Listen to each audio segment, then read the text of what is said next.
Bismillah, alhamdulillah, wa salatu wassalamu ala rasulullah. Assalamu alaikum wa rahmatullahi wa barakatuh, my dear brothers and sisters in Islam.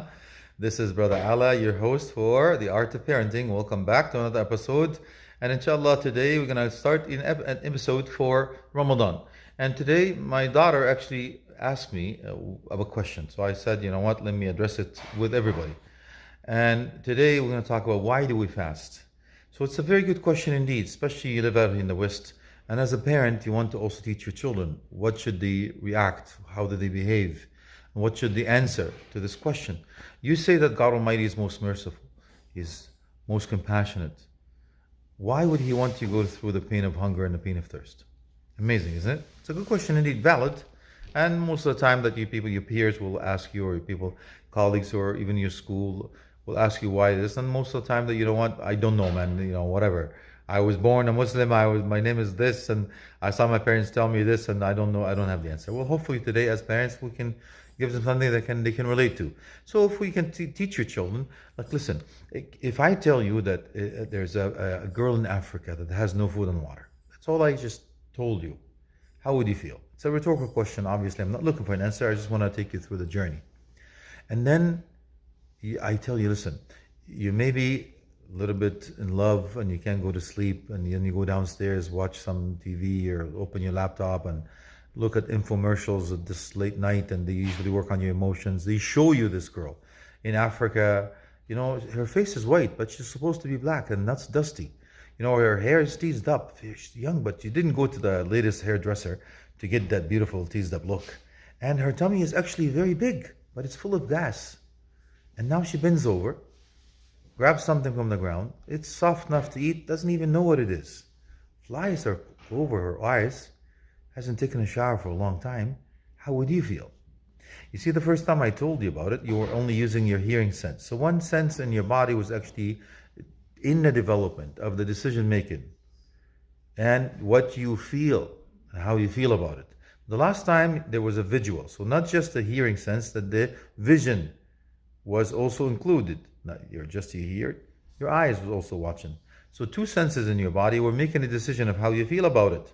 So you were even moved. You may have even a little bit of a tremble or a tear coming down your cheek. But if you don't eat and drink yourself, all your body senses are actually involved in the decision making of how you feel. Nobody will ever tell you what it feels like to be thirsty, because you're already thirsty. You know what it feels like to be thirsty. And nobody will tell you what it feels like to be hungry, because you are starving. And at that time, when you eat something at the time of you're breaking your fast, everything tastes like ice cream. So imagine the food that you have in this life, but imagine what Allah has for you in the food of heaven. Imagine what you drink, and imagine the rivers that you will be drinking hereafter. So I'm going to take you on this journey, inshallah, and hopefully we'll tell you what it's all about. So this is one idea of understanding what it's all about. So now you don't take the food for granted. And wallahi, when we went to Syria and Turkey with my wife, we really, really understood what it means. People don't have anything to eat. The kids have just opened dirty, empty plates, I talked to you about it earlier when I came back on the trip. But this is practical examples that Allah subhanahu wa ta'ala is trying to take you through it. So you're grateful to Allah, you share the food, you don't take it for granted, and that's what it's all about. So Allah subhanahu wa ta'ala tests you in the two biggest fitnas, al-batn wal-farj. Your stomach, hunger and your pain and the thirst, and farj, your private part. Because you're not even allowed to have intimate relations. It's halal, lawful, with your wife at that time. To teach you, don't take it for granted. It is a blessing. And without it, you're also controlling yourself, your whims and desires. Not just the body. You're a lot more than that. That's why you become spiritualized more in the month of Ramadan. And that's when we have. Now, a second lesson learned is if we leave what is halal, meaning the food and water and even intimate relations with your spouse, if you leave that, it's halal. The scholars will do it's halal under normal circumstances. But if you leave it in the month of Ramadan, so Allah is saying, you're leaving something is halal. So how could you be doing something that's haram? You understand? So it's a whole lesson. It's called the School of Ramadan. Long list. But we'll take it, inshallah, and understand. I want to make sure that I stay in the time allotted that was given to me. May Allah bless you all, inshallah. We'll respect that. But now, something else that we have to understand when it comes to the month of Ramadan. Now, when we eat and drink, yes, I want to start the sunnah, inshallah. When Prophet Muhammad sallallahu alaihi wasallam used to drink from where Aisha used to drink from, in Sahih Muslim, by the way, Aisha radiallahu anha used to say that. He used to I drink, and Prophet ﷺ would look at the same glass that I would look. When I put it down, he takes it, turns it around, places his lips where my lips were, and drinks from it. So I'm going to teach you now a few things, inshallah. So let's revive that sunnah.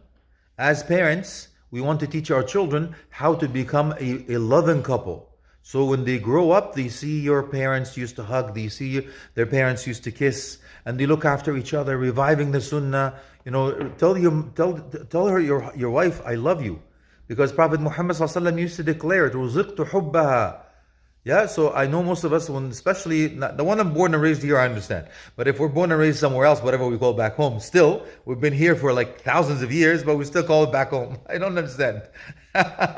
Listen, I'm not talking to my high horse. I do the same. But now, when we come from a different culture, it's very difficult for us to say, you know what I mean? So it's time to revive that sunnah in the month of Ramadan. Not only drink from where she drank, I want you to put the date in her mouth, and she can put the date in your mouth.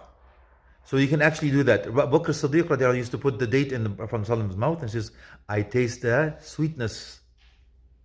I would place the date in his mouth, but I would feel the sweetness in mine. So this is the things that we can teach our children. Right before their eyes, they grow up in a beautiful environment, loving environment, given environment, understanding it. And also that Ramadan has 3 distinct goals. One is a spiritual aspect, one is a physical aspect, and one is a social aspect. The spiritual aspect is very easy because you come close to Allah subhanahu wa ta'ala because you're reading the Quran more. You're doing more prayers.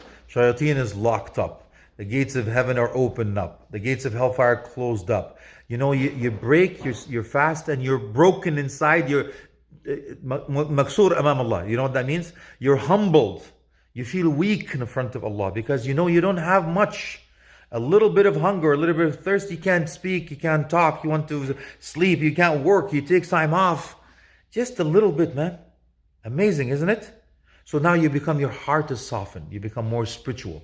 You do qiyamul layl, you do taraweeh, you do tahajjud, you want to finish the Quran, you do the tafsir, you listen to halaqat. You become more spiritualized. And that's why the scholars will tell you that's why you're happy in the month of Ramadan. Have you ever caught yourself smiling in the month of Ramadan? Knowing that you're going through the pain of hunger and the thirst and long days and the hadad and all of that stuff? Well, not me in Canada. We may not have that heat just yet. We're hoping. Yeah, and one day, inshallah, will come around.